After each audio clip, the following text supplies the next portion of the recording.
Bien, bien. Bueno, entonces ahora sí, formalmente damos inicio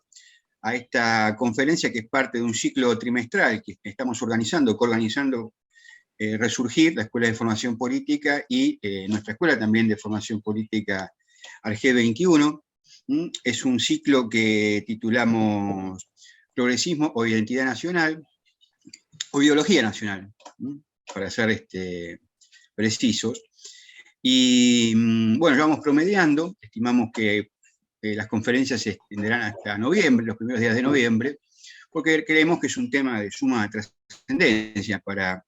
el debate político, el verdadero debate político, el debate metapolítico que no se da justamente en estos simulacros de debate mediáticos, ¿no? Como el que presenciamos ayer. Tampoco le pidamos cosas que no pueden hacer, ¿no? A los candidatos. Pero bien, decía entonces que esta conferencia es parte de ese ciclo que venimos organizando las dos escuelas, y hoy es un verdadero placer, un honor, presentar al compañero, al amigo Andrés Berazategui. Andrés es licenciado en Relaciones Internacionales, es maestrando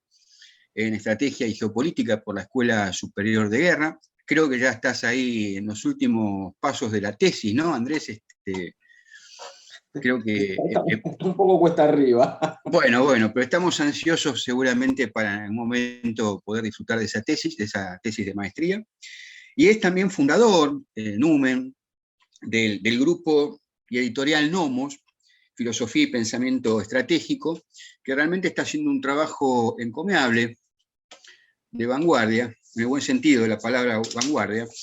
en cuanto a la difusión del pensamiento nacional, las ideas de la tercera posición, la cuestión de la identidad y la cultura nacional, con un fondo editorial valiosísimo, con autores nacionales, extranjeros, haciendo un trabajo de difusión de alta escuela, sin vulgarizar los temas, y dando, creo, en el clavo de gran parte de los debates que se están generando sobre estas temáticas a nivel internacional. Y la conferencia de Andrés Berazategui, el título es El progresismo contra el poder nacional. Entonces, sin más, Andrés, te escuchamos cuando vos lo dispongas. Bueno, muchas gracias, Gabriel, por la presentación. Te agradezco las palabras elogiosas tanto a mí como si al grupo al que pertenezco, el grupo Nomos. Quiero agradecer también en tu nombre al grupo Arge 21, a Hugo Melgarejo, que con la Escuela de Formación Política siempre nos tienen en cuenta. Y siempre salen, creo yo, cada vez que hablamos, en algunos foros, sea en este o en alguna otra que hemos hecho, siempre creo que salen exposiciones interesantes de los invitados, sino también fructíferos diálogos post-exposiciones que complementan de manera significativa y sustancial muchas veces la exposición de los oradores. Quería agradecer, ya que está, agradecemos que ahí se hizo presentación Tamara, no sé si está en Rusia, está en medianoche, ya están, así que le vamos a sacar el sueño por ahí. Y a todos los presentes, como estoy grabando con un celular, no puedo tener la oportunidad, sin tocarlo, de ver quiénes están presentes, siempre hay conocidos, desde ya les voy agradeciendo a todos la participación, y sin más preludio, paso a explicar o a iniciar la explicación de la temática de hoy, compuesta principalmente por dos variables, el progresismo y el poder nacional. Antes de comenzar propiamente la exposición, la introducción, quiero hacer una aclaración con respecto a la mirada que le vamos a dar. La mirada no es tanto teórico-doctrinaria, es decir, no vamos a rastrear los orígenes del progresismo como ideología, sino en tanto y en cuanto sus manifestaciones. No le quise poner, porque no correspondí, porque no tengo formación filosófica, una fenomenología del progresismo, pero en cierto sentido va a ser así porque vamos a analizar cómo se expresa, y particularmente cómo se expresa en Argentina esa explicación. Esto es muy importante porque la mirada que voy a exponer hoy, es el progresismo como se manifiesta en algunos tópicos, no todos, no vamos a analizar todos, seguramente a algunos se le va a ocurrir alguno que otro más, y estaría muy bien que en el caso de que se le ocurra y le parezca oportuno en un diálogo posterior puede sumarlo desde ya. Esto es una introducción, imagínense que en el marco de una exposición de 40 a 50 minutos no podemos hacer tampoco un rastreo ideológico total. Pero decía que quería dejar en claro de que esta mirada es específicamente una cosa que esto Gabriel lo sabe muy bien, que intentamos, como lo intentan también Arge21 y la Escuela de Formación Política, intentamos con Nomos tratar siempre de analizar, de pensar, de reformular y de generar propuestas a partir de nuestra particular situación argentina y americana. Esto lo digo un poco para aclarar cuál es la perspectiva de lo que vamos a ver como progresismo, como también para explicarle a muchos compañeros que seguramente son del exterior, que o están conectados ahora o lo verán después en las redes por donde esta exposición se difunda, habida cuenta de que las tres escuelas seguramente tienen muchos contactos. Nosotros, gracias a Merced, a que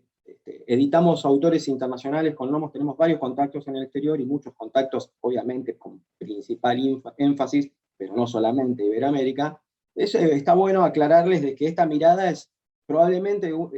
ellos también hablen de progresismo en sus respectivos países y tal vez no tengan las mismas características de lo que yo voy a enunciar. Bueno, también por este motivo es la aclaración de que vamos a hablar sobre lo que es el progresismo visto desde acá de Argentina. Hecha esta aclaración importante, quiero partir del presupuesto de que el progresismo es una manifestación del liberalismo. Y esto es una cosa que hay que dejar en claro. Y lo digo principalmente para acentuar que el liberalismo como filosofía y desde el punto de vista político, teoría, si se quiere, ideología, el padre Leonardo Castellani decía que el liberalismo era una herejía. No vamos a profundizar ahí porque ya sí que nos vamos a meter en, o yo por lo menos me metería en camisa de 11 varas para explicarlo, pero decía que el progresismo, en cuanto al punto fundamental que le da razón de ser, es un tipo de liberalismo. Y esto, valga la redundancia, para algunos que lo señalan, como para algunos progresistas cuando se defienden. Lo digo en cuanto a algunos que lo señalan, porque, en mi opinión, de manera muy errada, a lo que podemos más o menos ubicar como progresismo, se lo suele denominar marxismo cultural. Cosa que me parece, en lo personal, completamente errada, porque el progresismo, la verdad que de marxismo propiamente dicho no tiene nada, y no como beneficio, lo digo, de parte ni del marxismo ni del progresismo, sino por lo que voy a explicar y por qué voy a definir al progresismo como un liberalismo. En realidad lo de marxismo cultural fue una expresión o bien creación, o en cualquier caso principalmente difundida, por los neoconservadores norteamericanos, cuando en la década del 60 y 70 estaban en una pelea, en los discípulos de Leo Strauss, vamos a hablar en concreto, muchos de los cuales fueron funcionarios de Reagan y después de George Bush, hijo. Los neocon, cuando se estaban formando en la década del 60 y 70, los profesores como Leo Strauss, Alan Bloom, etc., estaban peleando las cátedras y culturalmente estaban enzarzados en una batalla muy dura con descendientes de la Escuela de Frankfurt, denunciaban al campo como en ese momento, estaban en plena Guerra Fría, la mejor manera de rotularlos como enemigos era designarlos como marxistas. Y como estos tipos estaban en la academia, se los acusaba de marxistas culturales. Este rótulo fue bastante mantenido a lo largo del tiempo, a tal punto de que muchos, insisto, de manera muy equivocada, cuando se designa a los progres, se los suele decir marxistas culturales, cuando en realidad están trasladando una polémica de la Guerra Fría en el ámbito académico estadounidense, lo trasladan a crítica y alegremente a ciertas circunstancias de hoy que no tienen nada que ver. Como podemos ver, entonces, cuando analizamos el progresismo, que algunos, y esto digo también de que valga la aclaración para algunos que se denominan a sí mismos progresistas, quienes también, hay que aclararle, con respecto a que no son ni marxistas culturales, ni marxistas,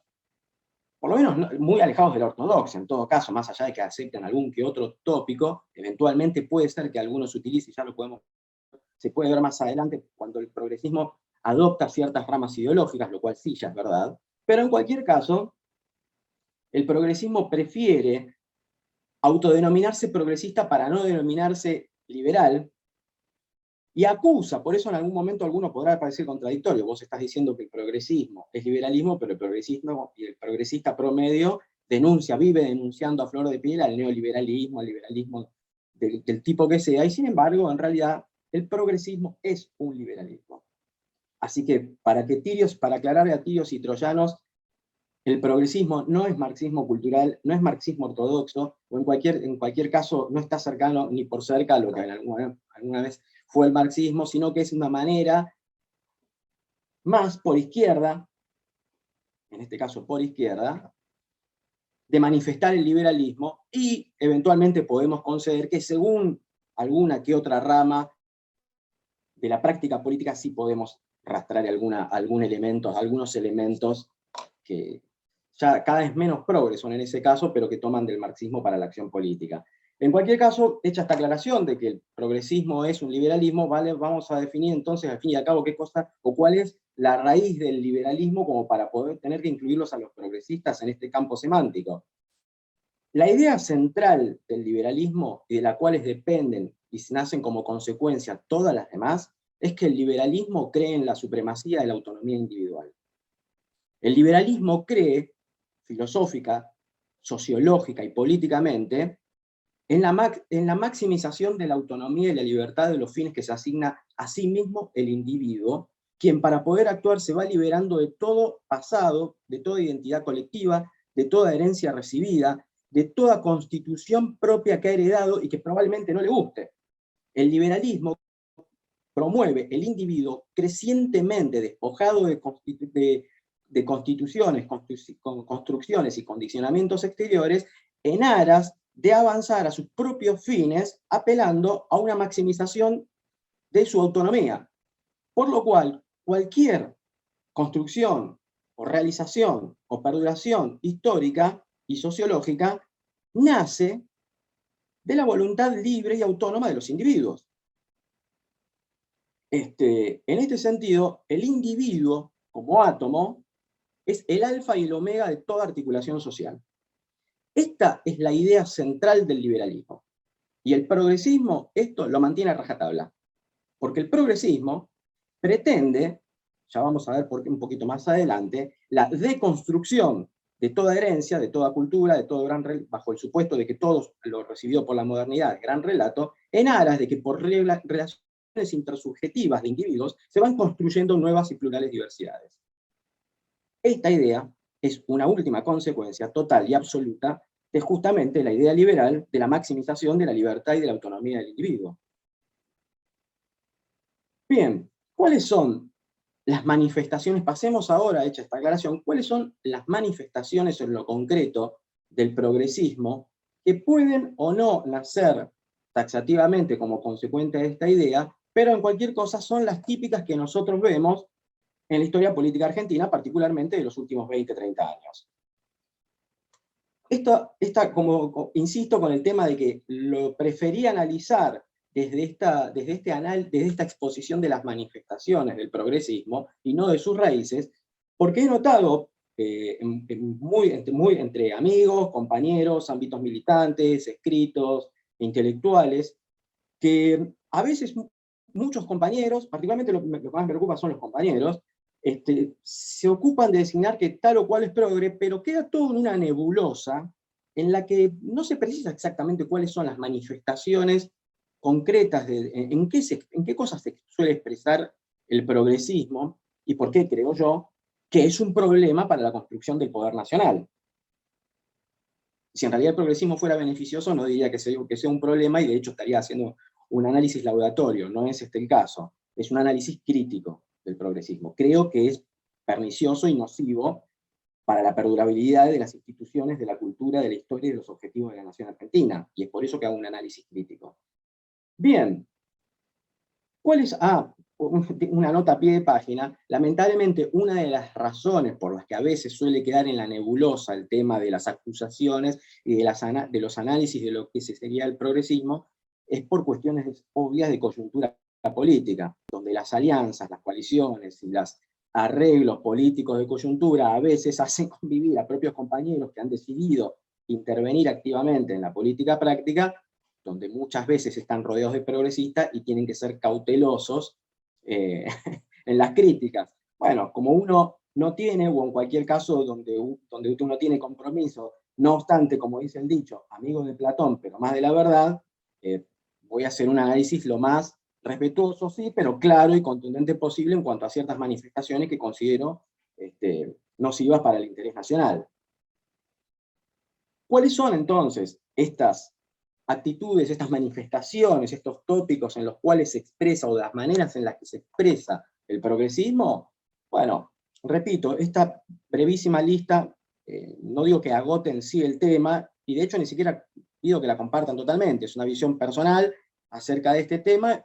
y en el caso de que crean que falta alguna, invitados están todos a aportar para establecer un rico debate post-exposición. Bien, el primer punto que considero típica manifestación del progresismo es la infravaloración del pasado, tanto de las nociones de tradición, de arraigo cultural, como de todo pasado, precisamente porque el progresista justamente mira hacia adelante en un sentido, y esto puede llegar a parecer contradictorio con alguna idea que fundamenta también el progresismo posmoderno, que es el tema de la deconstrucción de los grandes relatos. Dentro de ese gran relato critica la idea de progreso. No obstante, el progresismo, y por eso bien puesto tiene el nombre, cree en el progreso constante, cree en la absoluta capacidad plástica e ilimitada capacidad que tiene el individuo para liberarse de las ataduras del pasado. Por eso relativiza, cuando no niega, cuando no quiere reescribir, todo lo atinente al pasado, todo lo que huela a tradición,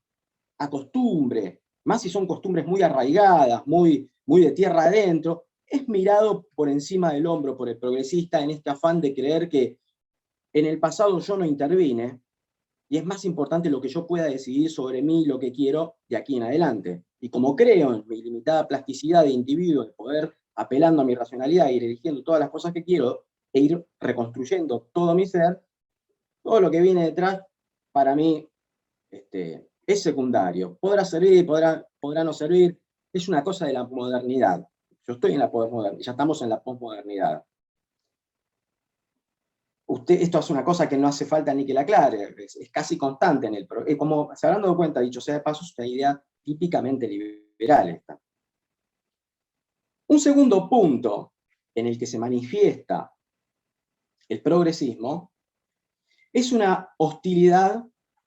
a las ideas de orden, jerarquía y disciplina.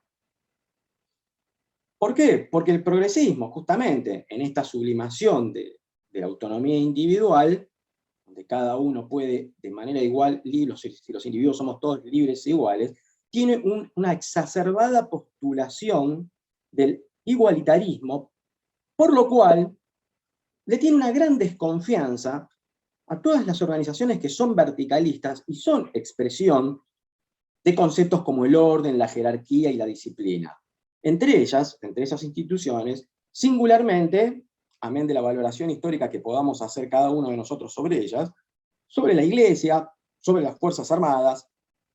incluso cuando se los raspa un poquito, con respecto también a los sindicatos.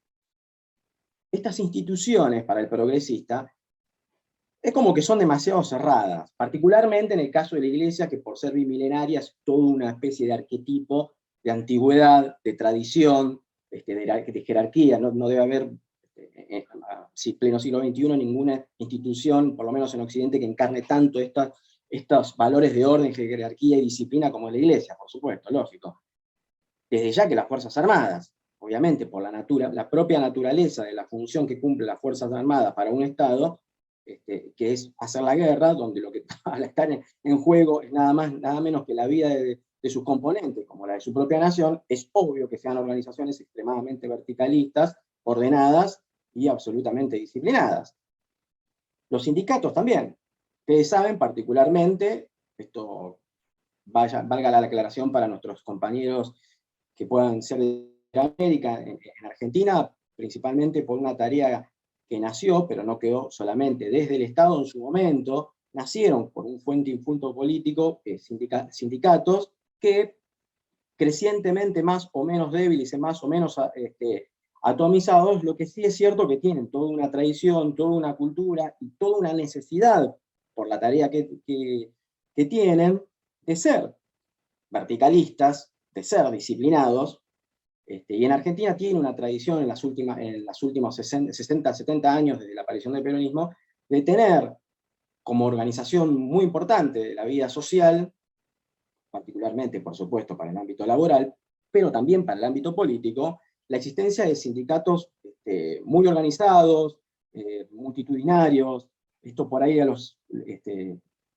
quienes están escuchando a Argentina les parece un poco extraño tal vez que tenga que hacer estas aclaraciones, pero repito, tenemos muchos compañeros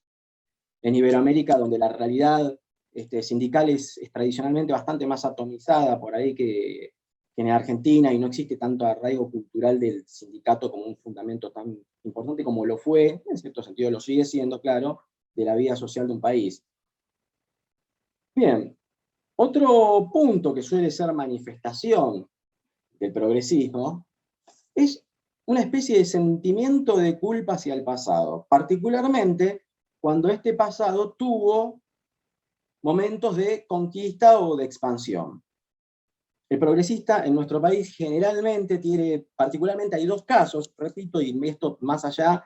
de la valoración personal que pueda hacer cada uno de estos acontecimientos, tiene particularmente en nuestro caso el metejón con dos acontecimientos del pasado que cumplen con las características que acabo de citar, que son, como ustedes habrán podido ver hace muy poco, el tema de la conquista española, como también llamada, digamos mal, conquista del desierto. De allí que los reyes católicos, los conquistadores, la conquista española, con todas las cosas que tuvo, sea básicamente una especie de mala palabra para el progresista, a veces hasta queriendo hacer borrón y cuenta nueva con esas cosas, reconstruyendo y releyendo, como dicen, distintas miradas, etcétera, pero en realidad lo que detrás de ciertos eufemismos semánticos como relectura, dar otras visiones y todo, en realidad lo que se quiere es básicamente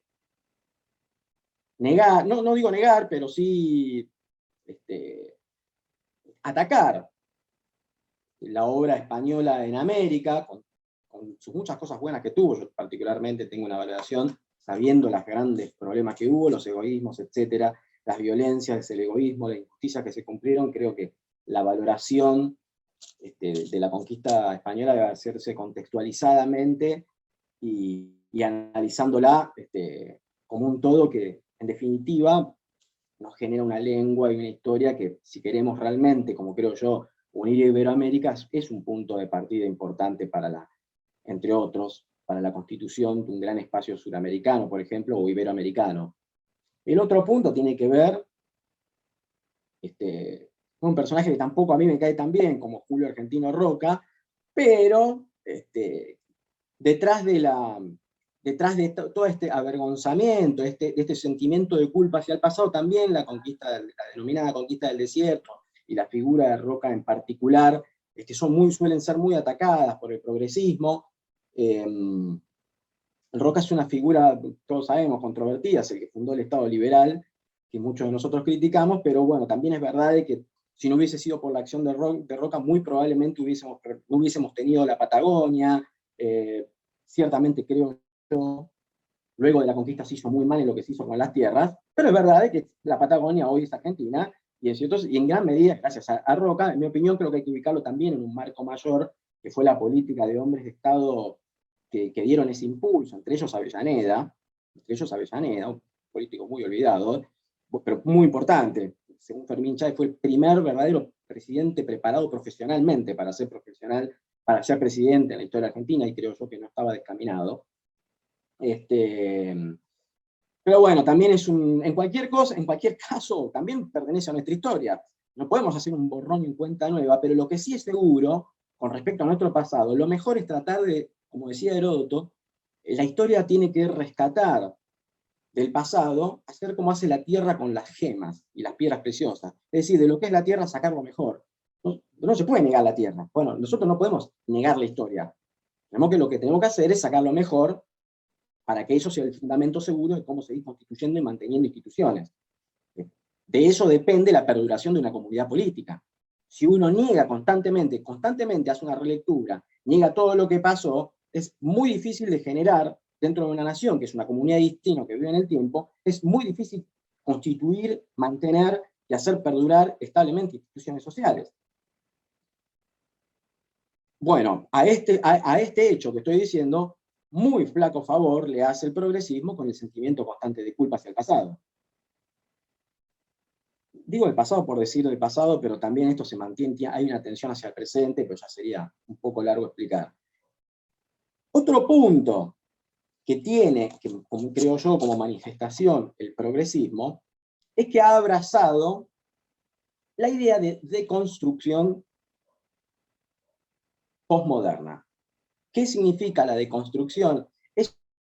Es una tarea que nace de una visión crítica del denominado proyecto de la modernidad, al cual la posmodernidad pretende criticar. Es muy difícil realmente saber, si bien podemos más o menos saber con cierta certeza los antecedentes, las manifestaciones y las características de la modernidad, es bastante más difícil tratar de unificar el criterio en cuanto a estos tres puntos sobre qué cosa sería la posmodernidad. Por lo cual, si existe algún filósofo, le va a encontrar un montón de peros a lo que voy a decir,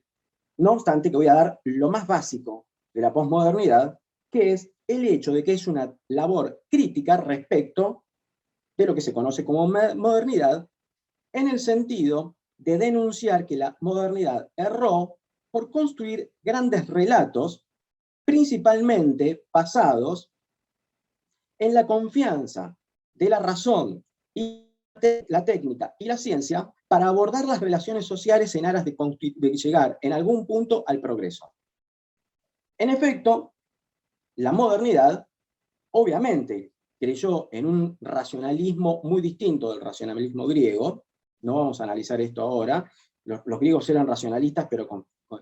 tenían la convicción de que existía un orden en el cosmos al cual contemplaban. La modernidad creía que había un universo infinito que debía ser conocido a través del cálculo, por lo cual la racionalidad del moderno va a ser muy distinta, va a ser calculadora, va a racionalizar todo, el tiempo, los materiales, la vida humana. Por lo cual, y esto se hacía en aras de que un conocimiento científico formado sobre estos fundamentos metafísicos, primero fue el cambio de mentalidad metafísica y luego van a ser las expresiones técnicas,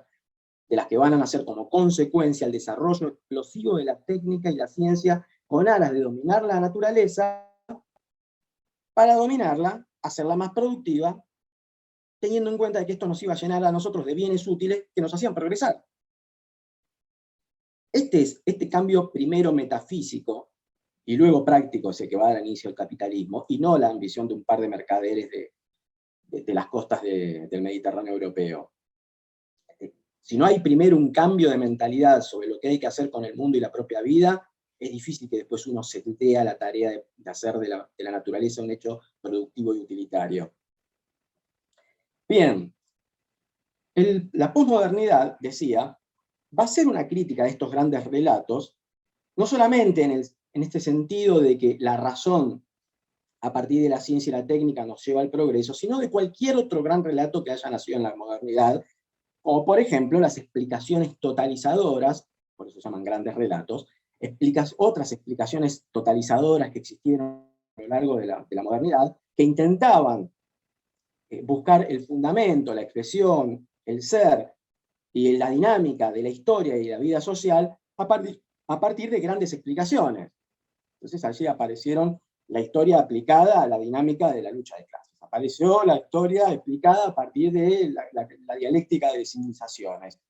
Apareció la historia nacida como la manifestación y el combate de naciones. Siempre se buscaba una especie de gran sujeto histórico que daba como explicación monocausal la dinámica de la historia. Bueno, esto la posmodernidad también lo critica. No hay actores grandes o actores totalizadores de las explicaciones históricas, ni bajo la forma de la clase, ni bajo la forma de la nación, ni bajo la forma de la raza, ni bajo la forma de civilización, ni bajo la forma de cultura o de cualquier otro gran actor que nos lleve a un gran relato totalizador. En esta tarea, la modernidad se propone entonces reconstruir todos estos grandes relatos que señala de la modernidad, entendiendo de que la realidad, al contrario de lo que sostiene la modernidad, no puede tener grandes relatos, se construye precisamente por la pluralidad subjetiva de los seres humanos. Y esto nos lleva al segundo punto, que es al que también adhiere el progresismo, que es la defensa, al mismo tiempo que promueve la deconstrucción del pasado, la construcción de la pluralidad y la diversidad de sujetos. Entonces ya no hay grandes naciones, no hay clases, no hay razas, no hay pueblos, no hay religiones, no hay culturas, sino que ahora hay diversidad que nace de que cada individuo se relaciona intersubjetivamente con otros. Escuchen bien, la realidad nace de la construcción intersubjetiva de individuos, donde cada uno, por esa interacción con otros, va generando, va construyendo diversidades. Entonces yo tengo una identidad y por ende un sujeto devenido de mis propias elecciones con las que nacen de una relación intersubjetiva con otros. Por lo cual, mi identidad es una construcción que parte primero de una elección mía que construyo con otros. Y así nacen distintos sujetos y por ende distintos proyectos de vida. Los colectivos humanos, así como en una época eran las naciones, las clases, etcétera, etcétera, dijimos, ahora, para esta idea progresista postmoderna, son plurales y nacen como expresión de quien decide iniciar la relación intersubjetiva, es decir, como expresión de mi propia singularidad como individuo. Y así nacen, entonces, no grandes actores, sino multiplicidad, muchísimos actores. Si a mí me gusta, no a mí personalmente, pero si a mí lo único que me gusta es comer pasto, entonces mi elección de vida es ser vegano, y me junto con otros veganos, y en esa relación intersubjetiva nace el colectivo humano vegano. Los colectivos identitarios, las nuevas subjetividades, lo que se llaman nuevas subjetividades, nacen así por múltiples fines que se va asignando el individuo a sí mismo. Y así nacen, les voy a decir algunos ejemplos, nada más que por poner los grandes ejemplos, como lo que se reivindica acá es la pluralidad y la diversidad, esto se puede manifestar, se imaginan, hasta el infinito, porque cada uno, según un estilo de vida, da un nuevo sujeto social. Pero, por ejemplo, a veces estas identidades salen por elección sexual. Entonces existen colectivos de gays, de trans, de lesbianas, de no sé qué. Ahora cada vez más letras, y LGTB no se termina mal el tema de las letras. Bueno, cada uno es un colectivo nacido justamente de relaciones intersubjetivas de individuos que, asignándose su propio fin, se relacionan con otros para constituir en esa relación intersubjetiva su propio colectivo humano, en el cual expresan su propia singularidad, que es siempre lo que importa. Recuerden lo que dije al comienzo de por qué el progresismo, el liberalismo, porque en definitiva el individuo siempre es el principio y el fin de toda articulación social. Otra manera que se dan estos colectivos, estas nuevas identidades, por comunidad de intereses. Como yo dije recién, yo soy vegano, no sé, a mí me interesa el cuidado de la naturaleza, soy ecologista, defiendo, no sé, los derechos humanos de la minoría uigur en China, no sé, por decir son cosas que los que juegan a los jueguitos, los gamers, ahora hay jugadores en línea, están comunidades de jugadores en línea, estos pibes que se la pasan todo el día pelotudeando ahí con los jueguitos, y son gamers, se les dice. Están 8 horas embotados con los ojos dentro de una computadora comiendo hamburguesa y pertenecen a la colectividad gamer. Yo nunca salí del fútbol, será, pero la envidia que siempre me fue mal en los videojuegos siempre fui malísimo. ¿Será que les tengo inquina por eso? A veces por identificación de minoría étnica o religiosa. Entonces nacen los colectivos wichi, los colectivos de considerarme minoría musulmana, bueno, donde los musulmanes son minoría, claro, por supuesto puede ser colectivo de minoría cristiana en un país de mayoría musulmana. Mi consideración como minoría afrodescendiente, bueno, ahora está el tema de los mapuches. Como ustedes podrán notar,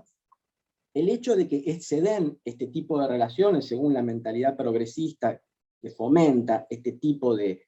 articulaciones de nuevas subjetividades a partir de las relaciones intersubjetivas de individuos que se asignan fines, no digo que necesariamente todos los temas que ponen en agenda estos nuevos colectivos sean de desmerecer. Muchos de ellos son muy atendibles, muy atendibles. No vamos a hacer la lista porque se imaginen porque son temas de agenda. Por citar dos casos, el tema de la ecología. Lo digo expresamente porque recién en un diálogo previo que se dio antes de que comenzáramos, nadie va a estar a favor de destruir la ecología. Yo particularmente tengo una visión de cuidado ambiental particular, donde considero que la macrourbanización, la contaminación y el afán de consumo moderno están realmente teniendo un impacto gravísimo, por lo cual, lejos de mí, muy lejos de mí, cuestionar el cuidado ambiental. En realidad cuando hablamos del tema de la constitución de subjetividad, estamos hablando de otra cosa, de cómo una de las tantas manifestaciones sobre todas estas agendas se va realizando los nuevos sujetos históricos que no son los explicables a partir de los grandes relatos. Ahora bien, hemos dicho que, claro, yo no puedo estar en contra de la ecología, pero un compañero dijo antemano, sí, bueno, pero igual hay como una especie de trampita, y es real. Porque a veces, en la ecología, como detrás de muchas de estas agendas que suelen promoverse a partir de estos colectivos de subjetividad, a veces, en algunos casos de manera muy evidente, en otros no tanto, pero a veces, en realidad lo que hay es expresión de la proyección de políticas de las grandes potencias. Por ejemplo, ya que estamos hablando, lo retomo porque si tengo que dar explicaciones por todos los colectivos que acabo de decir, no lo termino más, y además porque sería injusto porque no todos son iguales. Pero con respecto a la ecología, hablaron del tema de Bolsonaro y Macron. Macron y Bolsonaro en esta historia son contingentes. Hoy fueron, efectivamente, Macron y Bolsonaro, pero lo que hay detrás es el afán de las grandes potencias de internacionalizar la gestión de recursos de la Amazonia. Y no podemos ser tan tontos en creer de que Macron o Francia o las grandes potencias están preocupadísimas porque se talaron 4 quebrachos de más. No, ese es el problema. Es el problema de, en un mundo donde si las viejas tecnologías siguen la dinámica de consumo constante, ya estamos generando problemas ecológicos, y si sigue esto así, va a ser catastrófico. Por eso también hay una visión ecológica propuesta por las grandes potencias y por los consorcios internacionales en alianza con las grandes potencias, que se han dado cuenta, o piensan, de que nosotros los tercermundistas somos todos bárbaros, que andamos con taparrabos, tenemos tecnologías antiguas, somos burros y somos bárbaros, y no sabemos gestionar nuestros propios recursos. Esto, en cierto sentido, ojo que esto también es una mentalidad que motiva. Algunos son más pragmáticos, simplemente se quieren quedar con la gestión de recursos porque se lo quieren quedar y punto. Pero detrás de eso, particularmente en el ámbito anglosajón, con una mentalidad neopuritana, devenida de cierta rama del calvinismo, nosotros somos los bárbaros que tenemos que ser civilizados. Ustedes han invitado en algún momento, esto lo explica muy bien, han invitado al amigo Juan José Borrell, que como es estudioso de la geopolítica de los recursos, ha hablado muy bien y este tema lo trata muy bien. En cualquier caso, y ya para ir redondeando, ¿cuál es el problema que vemos detrás del progresismo con todas estas categorías, con todos estos problemas que vimos? Bueno, con respecto a la infravaloración del pasado, una comunidad es una perduración de destino que va manteniendo y recreando instituciones. Infravalorar el pasado, como creer que venimos de la nada, no es bueno. En realidad, todas y cada una de estas cosas, ya cuando la expliqué, dejé más o menos en claro, más o menos explícitamente por qué no eran buenas. Sea como sea que cada uno las valore, lo que yo considero, y este es el problema principal, es que el progresismo, con esta idea de infravalorar el pasado, de tener hostilidad con las ideas de orden, jerarquía y disciplina, con este sentimiento de culpa, flaco favor le hace a los gobiernos, a las autoridades públicas y a la perduración, a la vida de una nación, con básicamente negar lo que somos. Con esta idea que lleva como consecuencia de que tenemos que estar deconstruyendo constantemente todo nuestro pasado y nada más de constituir o reconstruir o construir nuevas subjetividades que articulen la vida social y condicionen la agenda, Porque en definitiva somos una perduración de 45 millones de personas, las cuales compartimos todos una herencia, una lengua, una historia, vivimos bajo un cierto Estado de Derecho que no nació de la nada, sino que es expresión de una acumulación que con sus más y sus menos ya lleva casi 200 años, y con todas estas ideas no se le genera a la nación argentina la suficiente estabilidad, perduración y, y regulación de la vida social por valores e identidades arraigados en el tiempo que regulen nuestra conducta, en aras de decir, yo no le tengo lealtad a la nación argentina, sino yo mi propio colectivo, entonces busco pura y exclusivamente mi propia agenda de minoría. Entonces el gamer está preocupado pura y exclusivamente porque no se regule el ámbito de los videojuegos, por decir una cosa. Y cada uno, y acá es donde viene el principal problema, creo yo, que la articulación social de estas subjetividades se da principalmente como una dinámica consecuencia del proceso de la globalización. Esto no lo voy a explicar por dos motivos. Una, porque tendría que dar otra charla aparte, y en cierto sentido porque para los que participaron de la vez que hablé, que me invitaron los mismos compañeros la vez anterior, hablé ya de esto. Hablé de que en realidad todas estas nuevas identidades y nuevas subjetividades son principalmente consecuencia de las dinámicas de la transnacionalización del capital, el movimiento de personas y las redes virtuales que impactan en las ideas, en la cosmovisión y en la vida diaria de las denominadas ciudades globales. Quiero decir que este tema de la construcción de nuevas subjetividades, si bien por supuesto que entrecruza toda la sociedad argentina, se da principalmente como un fenómeno urbano y de la ciudad global de Argentina, que es Buenos Aires, la ciudad de Buenos Aires. Es principalmente eso. Y esto no sería, como fue históricamente, una cosa, un yeite de porteños o de clase media porteña, si se quiere, del tilingo, del que en una época le llamamos tilingo o medio pelo, no sería una cuestión cuasi simpática como lo fue la obra de Jaureche, de no ser que por haberse generado una atmósfera de progresismo posmoderno a la capital, que condiciona tremendamente a los poderes públicos nacionales cuyas sedes están precisamente en la ciudad de Buenos Aires. Entonces, los políticos, incluso algunos que vienen del interior, senadores, por ejemplo, diputados, están muy condicionados por el microclima que se dan estas agendas en las agencias públicas federales. Y eso, para la perduración de la nación argentina, para las dinámicas y presupuestos del Estado, y para los objetivos políticos de la nación, es problemático. Porque en vez de priorizar en agenda cuestiones estratégicas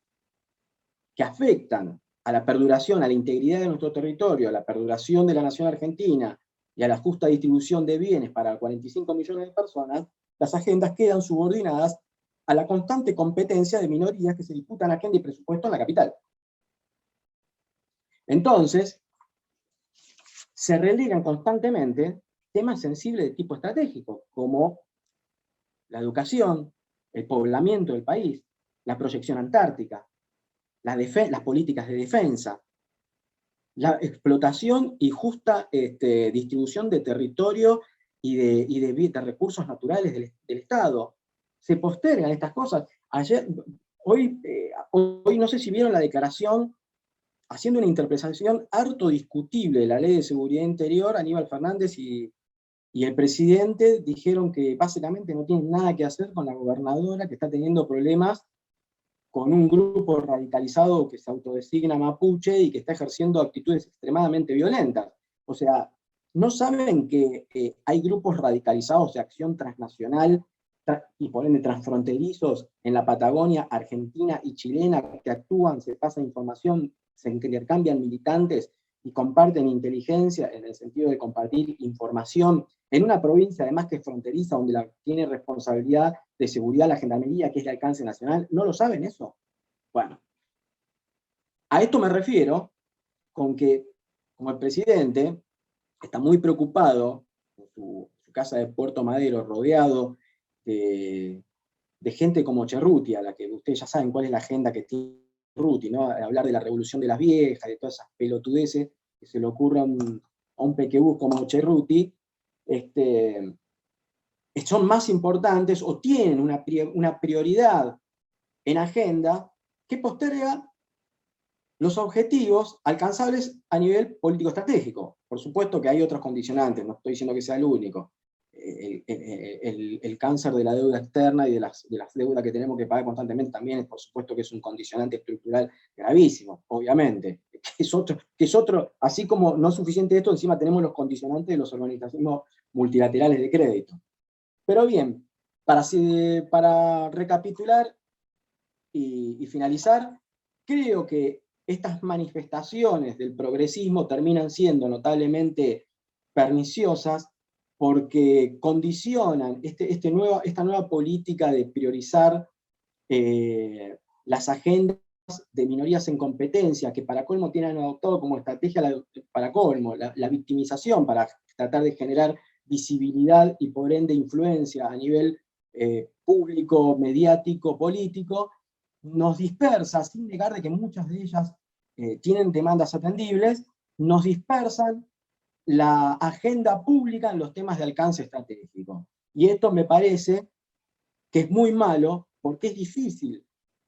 construir poder nacional, entendido como la suma de recursos tangibles e intangibles que nos permiten a los argentinos como nación tener libertad de acción en el ámbito político, nos permiten no unificar estrategias, postergar temas de agenda y terminar por no elaborar objetivos políticos a largo plazo.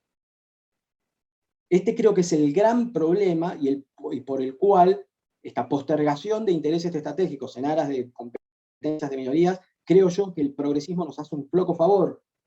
favoreciendo todas estas cuestiones que hemos hablado, porque obturan la posibilidad de que Argentina cumpla con la tarea de promover el bien común, de defender sus intereses a través de la construcción de un poder nacional, debilitando el Estado argentino como actor político en el sistema internacional, lo que nos lleva a que cuando tenemos alguna diferencia con algún actor internacional, la verdad es que reconocemos que nuestra posición es de debilidad estructural, económica, de defensa e institucional. Así que, bueno, espero que haya quedado claro, y sin más que decirles, les agradezco a todos vuestro silencio. Muchas gracias.